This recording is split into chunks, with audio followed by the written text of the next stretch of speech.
لله وكفى وسلام على عباده الذين اصطفى أما بعد فأعوذ بالله من الشيطان الرجيم بسم الله الرحمن الرحيم يا أيها الذين آمنوا لا تقدموا بين يدي الله ورسوله واتقوا الله۔ قرآن کریم کا ایک حصہ تلاوت کیا ہے۔ دعا ہے کہ اللہ تبارک و تعالی اس کا صحیح مفہوم بیان کرنے کی اور ہم سب کو اس پر عمل کرنے کی توفیق نصیب فرما دے۔ پارہ 26 کی سورہ حجرات اس کی پہلی آیت کا کچھ حصہ تلاوت کیا ہے۔ اس سورت کے اندر پروردگار عالم نے بنیادی طور پر دو چیزیں بیان کی۔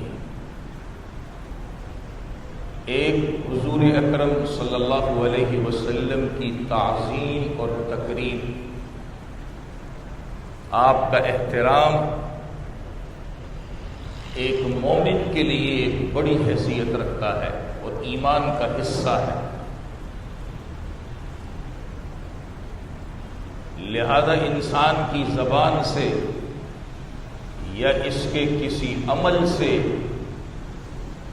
ایسی چیز کا ظاہر ہونا جو حضرت صلی اللہ علیہ وسلم کی شان میں گستاخی کا سبب بن جائے تو اس شخص کو اپنے ایمان کے دیکھنے کی ضرورت ہے۔ مومن کی شان یہ ہے کہ اپنی زبان سے نہ کوئی ایسی بات کرے، نہ اپنے عمل سے کوئی ایسا عمل ظاہر کرے جو حضور اکرم صلی اللہ علیہ وسلم کی شان کے خلاف ہے۔ اس سورت کے اندر دوسری جو چیز بیان کی ہے وہ مسلمانوں کی وحدت اور اجتماعیت کی بات ہے کہ سارے مسلمان اجتماعیت پر آ جائیں، ایک پلیٹ فارم کے اوپر جمع ہو جائیں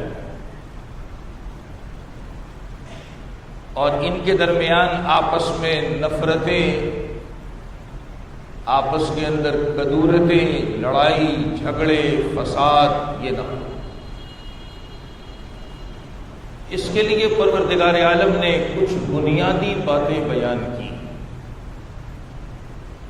ان بنیادی باتوں میں پہلی چیز اس سورت کے پہلے رکوع کے اندر ہے، ان جاءکم فاسق بنبأ فتبینوا ان تصیبوا۔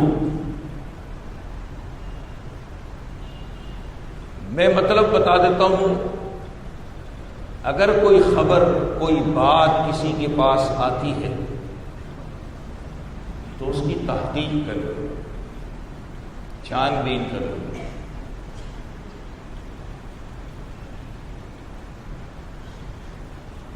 اس بات کی اور اس خبر لانے والے کی دونوں کی چھان بین کرو۔ اس آیت میں پروردگار فرماتے ہیں ایسا نہ ہو کہ کہیں بے خبری کے اندر آپس میں تمہارے درمیان جھگڑے ہو جائیں، مصیبت میں پڑ جاؤ۔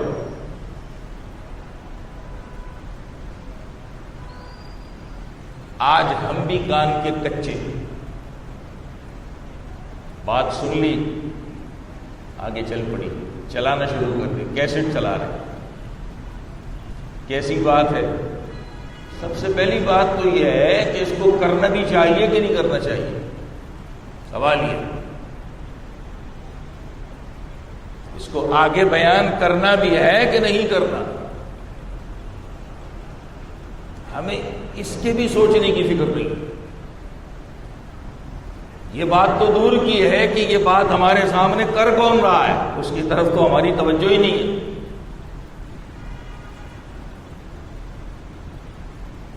یہی حال ہمارا میڈیا کا ہے، ہمیں واٹس ایپ کے اوپر، انسٹاگرام کے اوپر، فیس بک کے اوپر اور دیگر جو ذرائع کوئی پوسٹ آنی چاہیے، چلاؤ۔ اور آج ہمارے اندر اتنی بڑی جرت ہو گئی کہ ایسی ایسی باتیں آگے ہم بھیج دیتے ہیں جس کی طرف منسوب ہے اس کی ہے ہی نہیں۔ سب سے بڑی بات لکھا ہوا ہے، حضور اکرم صلی اللہ علیہ وسلم نے فرمایا، پڑھنے والا سننے والا سمجھتا ہے نبی کی بات ہے، وہ ہوتی ہی نہیں۔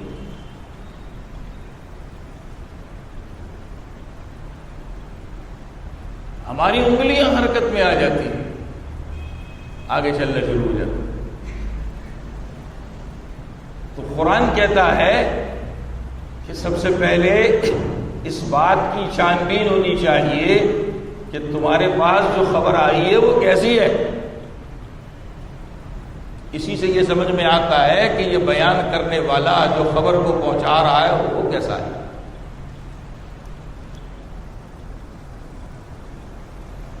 ایک بات اور کہنے جا رہا ہوں، آج کل ہمارے ماشاءاللہ مسلمان اس میں بڑے جری ہو گئے، اور اس کا سب سے بڑا نقصان یہ ہو رہا ہے کہ ہم اپنے بڑوں سے، نبی کے بعد صحابہ ہیں، تابعین ہیں اور تبع تابعین ہیں، اس لیے کہ ان تینوں کے زمانوں کی حضور اکرم صلی اللہ علیہ وسلم نے اپنی زبان مبارک سے بہتری کی خبر دی تھی کہ یہ اچھے۔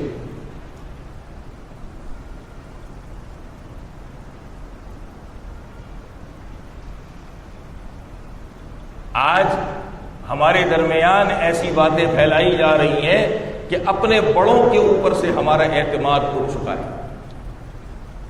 صحابہ پہ زبانیں چلانا شروع کر دی ہم صحابہ کا فیصلہ کریں گے۔ ہم کون ہیں؟ ہم صحابہ کا فیصلہ کریں گے؟ ہم کون ہیں؟ ان کے زمانے میں جو کچھ ہوا وہ ہو گیا، اللہ نے قرآن میں کہہ دیا میں ان سے راضی، وہ مجھ سے راضی۔ آج ہم فیصلہ کرنے والے کون ہیں؟ آج ہم زبان درازی کرنے والے کون ہیں؟ ہمیں اپنے ایمان کا جائزہ لینا ہے کہ ہمارے ایمان کی سطح کتنی ہے۔ ہمیں ان کا فیصلہ کرنے کے لیے نہیں بلایا گیا، نہ دین نے ہمیں حکم دیا ہے کہ صحابہ کے فیصلے تم نے کرنے، کون اچھا ہے، کون برا ہے، کون کیسا ہے، کون کیسا ہے۔ یہ ہمارا کام نہیں ہے، ہمارا کام ہے عمل کرنا۔ ایسی جرت ہمارے اندر پیدا کر دی، ہم بھی بڑے خوش ہیں، ارے ہاں یار آج تک تو ہمیں پتہ نہیں تھا، آج ہمیں سمجھ میں آ گیا۔ حال یہ بن چکا کہ ایک آدمی ایک امام کے پیچھے نماز پڑھتا ہے 5 وقت کی، جب اسے کوئی مسئلہ درپیش آتا ہے تو اسی امام کے پاس جاتا ہے، امام صاحب یہ مسئلہ بتا دے۔ امام صاحب نے اس کی حالت کو، سوال کو سن کر مسئلہ بتا دیا۔ اب جرت دیکھیں، جرت دیکھیں، امام صاحب یہ کہاں لکھا ہے؟ بھائی تو وہاں تک پہنچ جائے گا؟ سوال ہے، پہنچ جائے گا؟ جس امام کے مسئلے کو بیان کرنے پر تجھے اعتماد نہیں تو اس کے پیچھے تیری نماز کیسی ہوتی ہے؟ سوال یہ ہے۔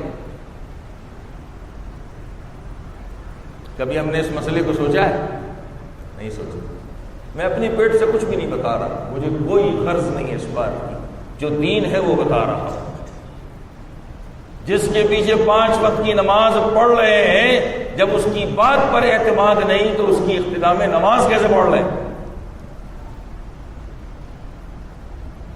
اور اس کے مقابلے میں واٹس ایپ میرے پاس آ جائے، فیس بک آ جائے، اس پر اعتماد ایسا ہے کہ یہ لوہے محفوظ ہے، بس بھیجو آگے اس کو۔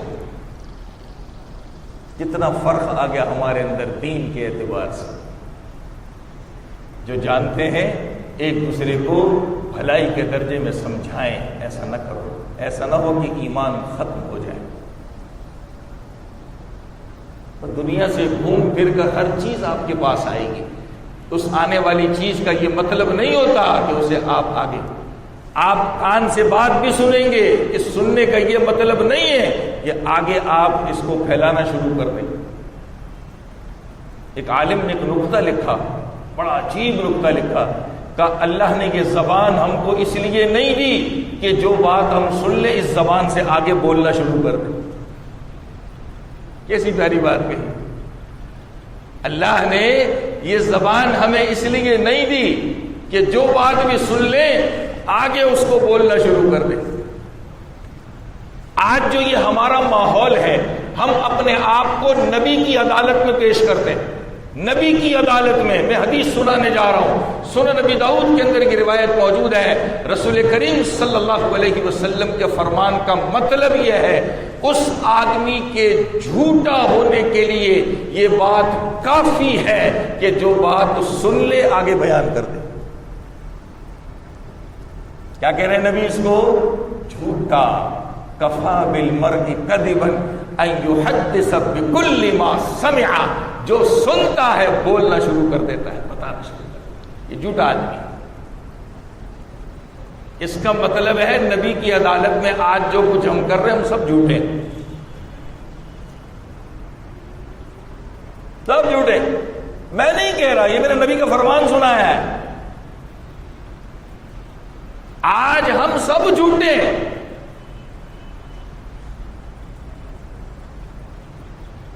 یہ ہمارا حال بن چکا ہے. ہمیں پتہ ہی نہیں.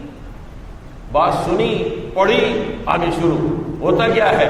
بات ہوتی ہے 4 آنے، پہلے سے دوسرے، دوسرے سے تیسرے، تیسرے سے چوتھے، 4-5 آدمی ہو جا کے وہ بات 12 آنے بن جاتی ہے.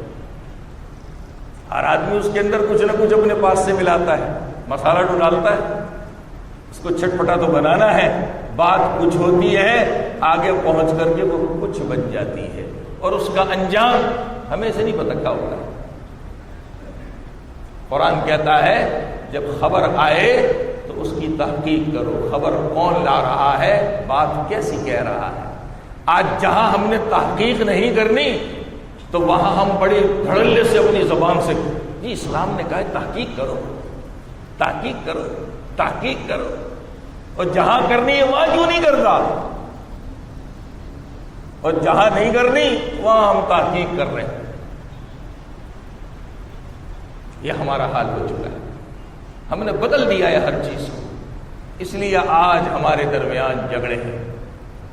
جہاں اجتماعی کام ہوتا ہے، اجتماعی رہن سہن ہے، گھر میں ہے، خاندان میں ہے، محلے میں ہے، کام کی جگہ پر ہے، دکان میں، فیکٹری میں، ہم کان کے کچے ہیں، بہت کچے. ایک بات اڑتی ہوئی آ گئی، بس اب ہم نے پھول لگوانے اپنے اوپر. پھول صاحب کے قریب ہونا ہے، 2 باتیں جھوٹی ملا کے آگے اس کو بیان کرو.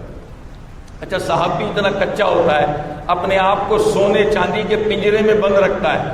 جس نے پہلے آ کے کہہ دیا وہ اس کا حضرت جبریل ہوتا ہے. میں مثال کے طور پہ کہہ رہا ہوں. جس نے پہلے آ کے کہہ دیا چاہے سچ کہا یا جھوٹ کہا وہ اس کا حضرت جبریل ہوتا. ہاں بات تو اس نے سچ کہی. اب اگلا بندہ آ جائے جو صاحب واقعہ ہے، صاحب معاملہ ہے، وہ لاکھ قسمیں کھا لے، وہ قرآن سر پہ اٹھا لے. میں ایک جملہ اور کہتا ہوں، اس کو کعبے کی چھت پہ غسل بھی دینا شروع کر دو تب بھی اس کی بات نہیں مانیں گے. اتنے ہم کان کے کچے. اس کا نقصان کیا ہے؟ ہم مسلمانوں کی اجتماعیت کو توڑ رہے ہیں اور کچھ نہیں. ایک پلیٹ میں کھانے والوں کو ہم لڑاتے ہیں. ایک پلیٹ میں کھانے، بھائی ایک دکان میں کام کر رہے ہیں تو ایک ہی پلیٹ میں کھا رہے ہیں نا. ایک فیکٹری میں کام کر رہے ہیں، ایک گھر میں رہ رہے ہیں، ایک خاندان میں رہ رہے ہیں، ایک پلیٹ میں کھا رہے ہیں، لڑا رہے ہیں، لڑائیاں ہو رہی ہیں. ہم خوش ہیں، مزے لے رہے ہیں، تماشا دیکھ رہے ہیں، مداری کا کھیل لگا ہوا ہے. یہ جو میں نے سورہ حجرات کی آیت پڑھی، اس کے بعد جو دوسرا مضمون ہے وہ مضمون پروردگار نے بیان فرمایا. میں اس کا مطلب بیان کرتا ہوں. اگر 2 جماعتوں میں لڑائی ہو جائے تو قرآن نے ہمیں حکم کیا دیا ہے؟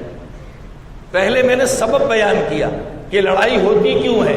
جو بات سنی بولنا شروع، سننے والا بھی کچا اس پر یقین کر لیتا ہے. اب لڑائیاں جنم لیتی ہیں 2 افراد میں، 2 گھرانوں میں، 2 خاندانوں میں، 2 قبیلوں میں. کیا کرنا ہے؟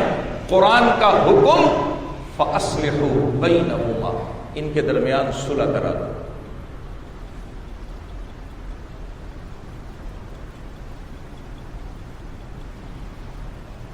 ان کے درمیان صلح کرا دو.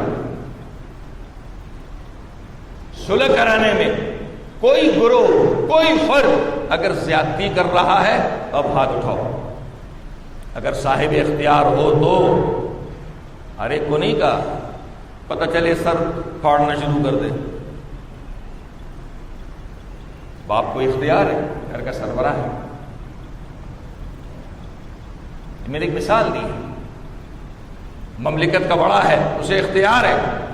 ہر کس و ناکس کو اختیار نہیں ہے جی آج سنے جی مولوی صاحب نے کہا تو اب سر پھاڑنا شروع کر دینا. ایک اگر حد سے جا رہا ہے آواز اٹھاؤ، لیکن صلح کراؤ ان کے درمیان، صلح کرا دو. اس کے بعد پروردگار نے فرمایا انما المؤمنون اخوۃ فاصلحوا بینہم. مسلمان آپس میں بھائی بھائی ہیں. اس بھائی چارگی کی پاسداری رکھو اور رکھتے ہوئے ان کے درمیان صلح کراؤ. اور صلح کرانے والے کو ایک حکم بھی دیا ہے کہ اللہ سے ڈرتے ہوئے کرو. ہمارے یہاں ماشاءاللہ اچھے لوگ بھی ہیں، خاندان میں لڑائی ہوتی ہے، گھر میں لڑائی ہوتی ہے، ساتھیوں میں لڑائی ہوتی ہے، تو وہ صلح کرانے کے لیے آگے آ جاتے ہیں. مگر ایک خرابی بھی ہے، ناراض مت ہونا، بات کھلی کر رہا ہوں. دیکھتے ہیں میرا اپنا کون ہے، اس کے حق میں فیصلہ دو. اس لیے قرآن نے بات بھی کیا عجیب کہی کہ مومن آپس میں بھائی ہیں، ان کے درمیان صلح کراؤ، مگر صلح کراتے وقت اللہ کا خوف بھی تمہارے دل کے اندر ہونا چاہیے. یا یہ نہیں دیکھنا میری رشتہ داری کس کی طرف ہے، میرا مفاد کس کے ساتھ ہے، میں اس کے حق میں نہ بولوں، غیر جانبدار ہو کر حق پر فیصلہ کروں. اللہ تعالیٰ برکت ڈالتے. کیوں؟ قرآن نے کہا وَالصُّلْحُ خَيْرٌ، صلح کرانا بہترین چیز ہے. اچھا ایک غلطی ہم اور بھی کرتے ہیں، وہ بھی سن لیں. وہ کیا کرتے ہیں؟ ہمیں پتا ہے دو بھائیوں میں، باپ بیٹوں میں، میاں بیوی میں، خاندانوں میں، گھرانوں میں لڑائی ہے جی، ہم فیصلہ کرنے جا رہے ہیں. فیصلہ کبھی نہیں کرو، صلح کرو. میں دوبارہ جملہ کہہ رہا ہوں، غور سے سنیے گا. فیصلہ کبھی نہ کرو، چاہے آپ صاحب اختیار ہو، فیصلہ نہ صلح کرو. قرآن نے یہ کہا ہے کہ صلح کرنا بہتر ہے، قرآن نے یہ نہیں کہا کہ فیصلہ کرو. اس کی مثال ایک اور سنیں. پارے 5 کے اندر پروردگار نے فرمایا میاں بیوی پہ جھگڑے ہو جاتے ہیں نا. اب جھگڑے ہو گئے لیکن پشیمان ہو گئے، اللہ تعالیٰ نے دل میں بات ڈال دی، سمجھایا کہ غلطی ہو رہی ہے. قرآن کہتا ہے ان یریدا اصلاحا یوفق اللہ بینہما. اگر دونوں میاں بیوی، میں مطلب بیان کر رہا ہوں، ترجمہ نہیں کر رہا تھا کہ آیت سمجھ آ جائے. اگر دونوں میاں بیوی پشیمان ہو گئے، بات ان کو سمجھ میں آ گئی، ایک دوسرے کی طرف صلح کرنا چاہتے ہیں، اللہ دلوں کو جوڑ دیتے. ایک اور مثال سنیے. شوہر نے طیش میں آ کر طلاق دے دی، اور طلاق ایسی دی کہ اس کے بعد اس کو رجوع کرنے کا حق حاصل ہے. 1 دے دی، 2 دے دی، 3 کے بعد اختیار نہیں ہوتا جب تک کہ حلال نہ. 1 اور 2 کے بعد اختیار ہوتا ہے. یہ قرآن ہے. 1 طلاق دی، 2 طلاق دی، اس کو رجوع کرنے کا اختیار ہے کہ عدت کے اندر اپنی بیوی سے رجوع کر لے دوبارہ، بغیر نکاح کے پرانا نکاح برقرار کر لے تک. اس معاملے میں پروردگار نے کیا عجیب بات ارشاد فرمائی. شوہر سے کہا وَبُعُولَتُهُنَّ أَحَقُّ، یہ زیادہ حقدار ہے شوہر اس بات کا کہ اس خاتون کو اپنے پاس دوبارہ بیوی ہونے کی حیثیت سے لوٹا لے. کب؟ وہ صلح چاہتا ہے، اچھائی چاہتا ہے، بھلائی کو چاہتا ہے. بات یہ کر رہا تھا صلح کرائیں، فیصلہ نہ کرائیں. کیوں؟ فیصلے میں ہر فریق اپنے حق پر ہوتا ہے، کمی بیشی ہو جاتی ہے گناہ ملے گا. صلح میں کیا ہے؟ لا محالہ صلح کے اندر کسی نہ کسی کے حق میں کچھ نہ کچھ کمی بیشی ہوتی ہے، لیکن صلح پہ آ گئے، ایک دوسرے کو معاف کرنے پہ آ گئے، دنیا ہی میں معاف کرا لیا، آخرت پہ کچھ نہیں چھوڑے گا. کیا پیارا نقطہ لکھا قرآن کی ان آیتوں میں. کیا کہا؟ جو صلح کرانے والے ہیں وہ کیا کریں؟ صلح کرائیں، فیصلہ نہ کرائیں۔ ہر فریق اپنے حق کے اوپر، میں تو جہاں پر ہوں، میرے پاس دلائل ہے، میرے پاس یہ ہے، میرے پاس یہ ہے، میرے پاس یہ ہے، وہ اپنے حق کو سامنے لا کر کے بات کرے گا، کمی بیشی ہو جائے گی، گناہ ہو جائے گا۔ اتفاقی میرے ذہن میں ایک مسئلہ آ رہا ہے، وہ بھی بتا دوں، آج ہمارے معاشرے میں بہت پیش آتا ہے، بہت پیش آتا ہے۔ پہلی بات تو یہ ہے کہ ہمارے گھروں کے جو سربراہ ہوتے ہیں اپنی اولاد کے درمیان جائیداد کی تقسیم اپنی زندگی میں صحیح نہیں کرتے۔ میں ایک مثال دیتا ہوں، اس سے انشاءاللہ بات سمجھ آئے گی۔ ہماری زندگی کی کمائی، کاروبار، بزنس، محنت، یہ ایک پائپ کی طرح ہے۔ پائپ ہوتا ہے نا، پلاسٹک کا لے لو، کسی بھی قسم کا لے لو، یہ ہمارا بزنس ہے، ہماری محنت ہے۔ پائپ کے اگلے سرے سے جو کچھ ہمیں مل رہا ہے نفع، وہ دوبارہ اسی سوراخ، اس پائپ کے دوسرے سوراخ کے اندر ڈال دیتے، پھر جو ملا دوبارہ اوپر والے سوراخ سے اندر ڈال دیا۔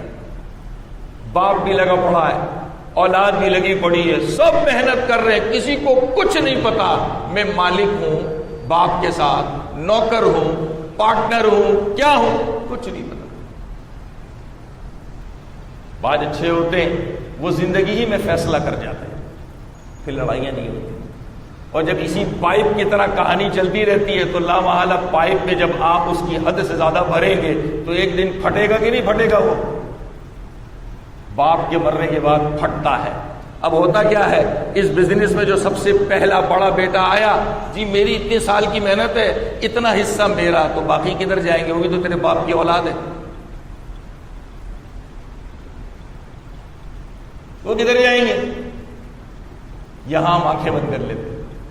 کس سے بیگانے ہو رہے ہیں؟ اپنے خون سے، اپنے خون سے۔ ایک باپ کی اولاد ہے، ایسے لڑتے ہیں، دوسرے پھر تماشا دیکھتے ہیں۔ یہ ہمارے یہاں سب سے بڑی کمزوری باپ کی ہوتی ہے۔ بیٹے کو بزنس میں لا رہا ہے، اس کو پہلے دن بتا دے تو میرا پارٹنر ہے، تو میرا تنخواہ دار ملازم ہے، تو میرا ہیلپر ہے، کیا ہے؟ ہم نہیں بتاتے، وہ بھی بیچارہ گاڑی میں گدھا نہیں لگا دیتے، ایسی گدھوں کی طرح محنت کر رہا ہوتا ہے، آخر میں دیکھتا ہے جی اس کو بھی اتنا ملا، مجھے بھی اتنا ملا، تو میری محنت کدھر گئی؟ اب لڑو۔ یہ لڑائی کون کر کے گیا؟ باپ۔ وہ تو مر کھپ گیا، لیکن وہ سمجھتا ہے کہ اچھا ایک جملہ اور یاد آیا، بعض باپ اتنے سیاڑے ہوتے ہیں، میں تو اپنی اولاد میں جھگڑے چھوڑ کے جاؤں گا، لڑتے بڑھتے رہے، سمجھتے بڑا کارنامہ انجام دے رہے ہم۔ تو کیا سمجھتا ہے تیری قبر آگے سمر جائے گی؟ پیچھے اولاد کو لڑائی جھگڑے میں چھوڑ کے جائے گا تو قبر میں آرام سے سو رہا ہوگا، وہاں پتہ چل جائے گا تیرے ساتھ فرشتے کیا کرتے ہیں۔ پھر بنیاد تو نے ڈالی اس کاروبار کی، یہ جائیدادیں بنانے کی بنیاد تو نے ڈالی ہے، بنیاد تو ڈال کے آیا، قبر میں بچ جائے گا، ایسا کبھی نہیں ہو سکتا۔ اولاد تیری زمین کے اوپر لڑ رہی ہے، فرشتے تجھے زمین کے اندر پکڑ رہے ہیں، بخشا نہیں جاتا۔ اس لیے زندگی میں ہر ایک کی ملکیت واضح کر دینی چاہیے۔ اور ملکیت واضح کیسی ہوتی ہے؟ نہیں کہ چپکے میں ڈائری میں لکھے، ایفیڈیوٹ بنا لے، وکیل سے وکالت، نہ جو کچھ دینا اس کو مالک بناؤ، یہ لے تیرا، جا۔ اچھا بعض ماں باپ بڑے بڑے حاتم تائی سے بھی بڑے ہوتے ہیں، میں نے سب اپنی اولاد کو دے دی، اپنے لیے کچھ بھی نہیں رکھا۔ یہ جملے بڑے فخر سے کہتے ہیں، کچھ دنوں کے بعد سننے کو ملتا ہے کہ یہی باپ جو ہے عیدی خانے میں پڑا ہوا ہے۔ کیا ہوا؟ اولاد نے گھر سے نکال دیا۔ سب سے پہلے اپنا حصہ نکالو، اپنی بیوی کا نکالو، پھر اولاد کو دو۔ زندگی میں یہ ہے، مرو گے تو مرنے کے بعد قرآن پہ عمل کر لیں گے تمہاری اولاد۔ حاتم تائی کے بچے نہ بنو، میں نے تو سب اپنی اولاد کو دے دیا، سب ان کے نام لکھ دیا، سب ان نے تقسیم کر دیا۔ ایک ہفتے کے بعد وہی باپ عیدی سے مل رہا ہوتا ہے، یا کسی فٹ پاتھ کے اوپر سو رہا ہوتا ہے، یا مسجد کے اندر سو رہا ہوتا ہے۔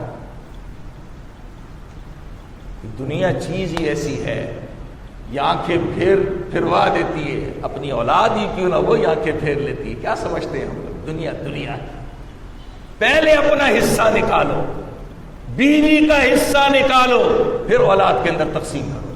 اور دنیا ہی کے اندر تقسیم ہونی چاہیے، یہ اس کا یہ اور سب کا برابر، لڑکا ہو یا لڑکی ہو، سب کا برابر. یہ مرنے کے بعد کی تقسیم قرآن نے بیان کی، زندگی کی بیان نہیں کی ہے. یہ جو 1/2 ہے یہ مرنے کے بعد ہے، زندگی کا نہیں ہے. زندگی میں لڑکا ہو یا لڑکی ہو، چاہے اس کی شادی ہوئی ہے نہیں ہوئی ہے، سب برابر ہے. سب کے سب برابر ہے، سب. ذرا بھی اس نے کمی بیشی کی، قیامت کے دن پکڑا جائے گا. زندگی میں سب کچھ بتاؤ، بیٹا تیرا اتنا حصہ ہے، یہ تیرا ہے، اور لکھو مت خاموشی سے. میں نے وکیل سے لکھوا لیا، وکیل سے لکھوانے کو کچھ نہیں ہوتا. اس کو پوزیشن دے دو، مالک بناؤ. یہ لے بیٹا تیرا، میرا اس سے واسطہ ختم. یہ ہوتا ہے مالک بنانا. ہم جو چپکے چپکے لکھ کے کاپیوں میں، ڈائریوں میں، وکالتاؤں میں، وصیت، یہ اس کا کوئی شریعت اس پہ عمل نہیں کرتی. شریعت اس کو جانتی نہیں. شریعت اس کو جانتی نہیں. شریعت کہتی ہے جو ہے وہ صاف ہو، بالکل کلم کھلا اور واضح ہو، یہ اس کی ملکیت. اپنے کاروبار میں بچوں کو لے کے آتے ہیں، پہلے دن سے آنکھیں کھول دیں.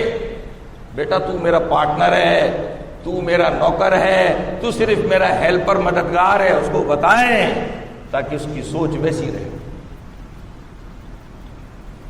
ہم لا کے سیٹ پہ بٹھا دیتے، وہ بھی بڑا خوش، اور پیچھے جو اولاد چھوٹی پل رہی ہوتی ہے ان کا سب حصہ جا رہا ہوتا ہے. سب حصہ جا رہا ہوتا ہے. ایسا نہ کرے. دنیا ہی میں حصہ سب کا متعین ہو. بیٹا یہ تیرا لے، بیٹی یہ تیرا لے، بیگم کو دیا یہ تیرا لے. یہ طریقہ ہوتا ہے. آج ہم بالکل ایک گھوٹالہ بنا رہے ہوتے، کچھ نہیں پتا ہوتا، باپ کو خود بھی نہیں پتا ہوتا کہ کیا ہو رہا ہے. تو میں نے مثال دی پائپ کی. اگلے پائپ سے ہمیں نفع مل رہا ہے، بجائے اس کے اس کو الگ کر دیں، اس کو دوبارہ دوسرے سوراخ سے اندر ڈال دیتے. وہ ایک دن پھٹ جاتا ہے. جب وہ پھٹتا ہے پھر دنیا تماشا دیکھتی ہے. تو بات یہ عرض کر رہا تھا کہ جب لڑائی ہوتی ہے تو قرآن کہتا ہے صلح کراؤ. صلح یہ بہتر ہے. قرآن نے کہا فیصلہ نہیں کرانا چاہیے. فیصلے میں کمی بیشی ہو گئی پکڑے جائیں گے. صلح یہ ایک دوسرے کے ساتھ درگزر کا معاملہ ہوتا ہے. نبی کریم صلی اللہ علیہ وسلم ایک دن گھر میں آرام فرما رہے. مسجد میں ایک صحابی تھے، حضرت عبداللہ بن ابی حدرد رضی اللہ تعالیٰ عنہ. انہوں نے حضرت کعب بن مالک رضی اللہ تعالیٰ عنہ سے کچھ قرضہ لیا تھا. دونوں مسجد میں مل گئے. انہوں نے تقاضا کر دیا میرا قرضہ دے دو. حضرت کعب بن مالک رضی اللہ عنہ نے انہوں نے جواب دیا. حضرت عبداللہ بن ابی حدرد رضی اللہ تعالیٰ نے آپس میں باتیں اونچی ہو گئی. نبی کا گھر بالکل دیوار کے متصل تھا، پردہ لٹکا ہوا تھا. وہیں سے آپ تشریف لاتے، وہیں سے جھانک کر دیکھ لیتے تھے. جب مسجد میں آوازیں اونچی ہوئیں اللہ کے نبی نے پردہ ہٹایا. باتیں تو سن رہے تھے کہ کیا ہو رہی تھی، زور زور سے باتیں ہو رہی تھی. ایک ہی دیوار تھی گھر کی. بی بی عائشہ کا مکان جو تھا رضی اللہ تعالی عنہا اور مسجد نبی ایک ہی دیوار تھی. نبی علیہ الصلوۃ والسلام نے حضرت کعب بن مالک کو ہانک لگائی. کعب، فرمایا رسول اللہ حاضر ہوں، اس کا قرضہ تھوڑا سا معاف کر دیں. ادھر ہانک لگائی. عبداللہ، کہا رسول اللہ حاضر ہوں، کہا جلدی سے دے دے، صلح کرا دے. 2 لفظوں کے اندر فیصلہ نہیں کروایا. کیا کہا؟ ان کو تھوڑا معاف کر دے. ان کو کیا کہا؟ جلدی دے دے، صلح ہو گئی. اب شاید میرا جملہ سمجھ آ گیا ہوگا. جو لوگ ان معاملات میں آگے ہوتے ہیں، جو صاحب اختیار ہوتے ہیں، جو اس طرح کرتے ہیں، وہ صلح کرائیں. قرآن نے کہا وَالصُّلْحُ خَيْرٌ. اور یہ صلح کرانا سرکار دو عالم صلی اللہ علیہ وسلم کے فرمان کے مطابق بہترین صدقہ ہے. اس صلح کرانے کو حدیث میں آپ نے کیا فرمایا؟ صدقہ. ایک اور حدیث کے اندر کا انسان جب صبح اٹھتا ہے تو انسان کے جسم میں کتنے سارے جوڑ ہیں. ہماری ایک انگلی کے اندر 3 جوڑ ہیں. ایک انگلی میں آپ گنے تو 360 جوڑ ہیں ہمارے جسم میں. اللہ کے نبی فرماتے ہیں جب انسان صبح کرتا ہے تو اس کے ہر جوڑ پر اس انسان کے شکرانے کا صدقہ لازم ہے۔ ہم کر سکتے ہیں؟ نہیں کر سکتے، لیکن رسول اللہ صلی اللہ علیہ وسلم نے کتنے آسان آسان عمل بتا دیے۔ سبحان اللہ پڑھو، الحمدللہ پڑھو، اللہ اکبر پڑھو، یہ ان کا صدقہ ہے۔ اور جو میں حدیث سنا رہا ہوں اس میں آپ نے فرمایا لوگوں کے درمیان صلح کراؤ، یہ تمہارے جوڑوں کا صدقہ ہے۔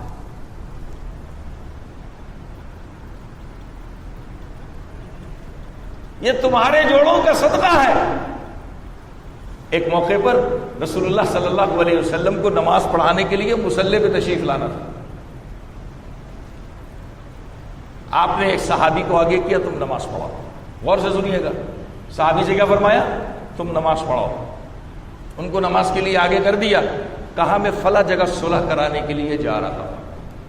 سوچئے جماعت کرانا چھوڑ کر آپ کہاں تشریف لے گئے؟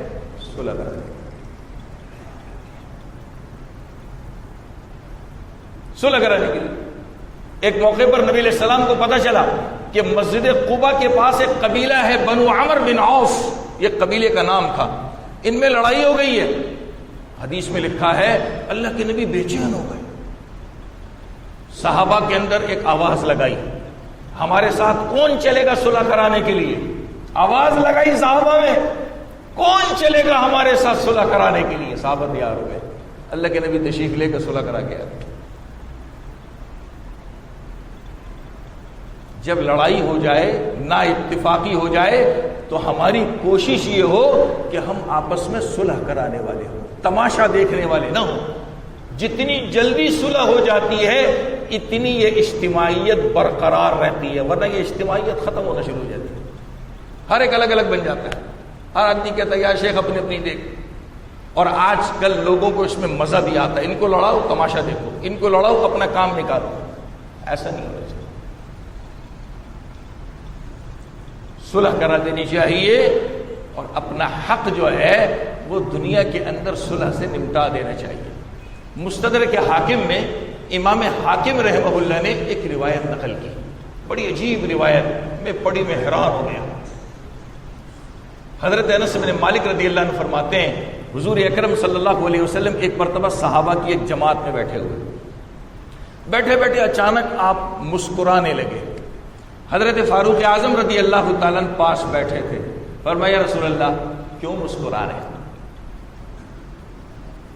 کہا اللہ تعالیٰ نے مجھے ایک منظر ابھی دکھایا، نبی تھے نا، ایک منظر دکھایا کہ اللہ کے حضور دو بندے گھٹنے ٹیکے بیٹھے ہوئے، گھٹنوں کے بل اللہ کے حضور بیٹھے، ایک اس میں سے اللہ سے کہتا ہے پروردگار یہ بندہ میرا حق نہیں دیتا،